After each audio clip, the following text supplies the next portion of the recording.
শনিবার চাঁপাইনবাবগঞ্জের কিরণগঞ্জ সীমান্তে ভারতীয় ও বাংলাদেশিদের মধ্যে এই সংঘর্ষের ঘটনা ঘটে। বেলা 11টার দিকে এই ঘটনা ঘটে বলে জানাচ্ছে স্থানীয়রা। এ সময় সীমান্তের উভয় পাশে অতিরিক্ত বিজিবি, বিএসএফ মোতায়েন করা হয়। ভারতীয়রা বাংলাদেশে অনুপ্রবেশ করে বেশ কিছু গাছ কেটে ফেলে। এ সময় বাংলাদেশি নাগরিকরা প্রতিরোধ গড়ে তোলে। স্থানীয়রা জানান, ভারতীয়রা সীমান্তের কাঁটাতারের বেড়ার পাশে গাছ কাটতে গেলে বাংলাদেশিদের সঙ্গে বাকবিতণ্ডা হয়। এক পর্যায়ে দুই পক্ষের মধ্যে বাধে সংঘর্ষ। পরে এতে বিজিবি ও বিএসএফকেও হস্তক্ষেপ করতে দেখা যায়। সামাজিক যোগাযোগ মাধ্যমে ছড়িয়ে পড়া ছবিতে সীমান্তে তুমুল উত্তেজনার চিত্র দেখা গেছে। কয়েকদিন ধরেই বাংলাদেশ ভারত সীমান্তে ভারতীয় সীমান্তরক্ষী বাহিনীর অবৈধভাবে বেড়া নির্মাণের ঘটনায় উত্তেজনা চলছে।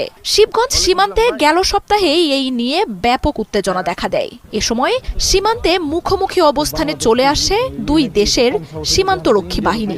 পরে বিজিবি ও বিএসএফ এর সাথে সীমান্তে অবস্থান নেন দুই দেশের স্থানীয়রাও। উত্তেজনার এক পর্যায়ে পতাকা বৈঠকে বসে দুই বাহিনী। তবে সংকট না কাটায় সীমান্তে অতিরিক্ত বিজিবি মোতায়েন করা হয়।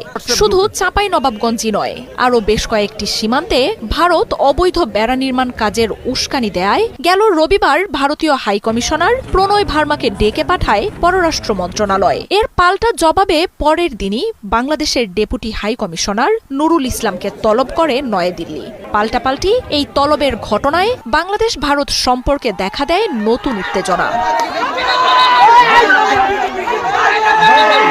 ভারতের রাষ্ট্রদূতের সাথে বৈঠকে সীমান্তে বিএসএফ এর উস্কানিমূলক কর্মকাণ্ডের বিষয়ে উদ্বেগ জানানো হয়। বারবার অঙ্গীকার দিয়েও ভারত সীমান্ত হত্যা অব্যাহত রাখায় জানানো হয় অসন্তোষ।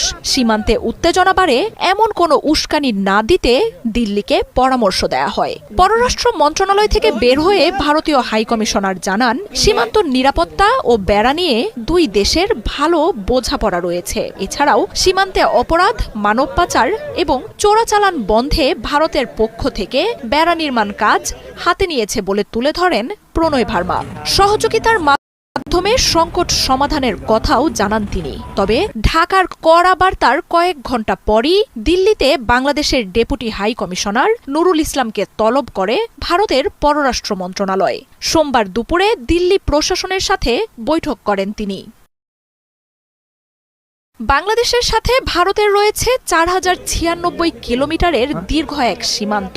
এর মধ্যে পশ্চিমবঙ্গের সঙ্গে থাকা 2200 কিলোমিটার সীমান্তের 20% কোনো প্রাচীর নেই।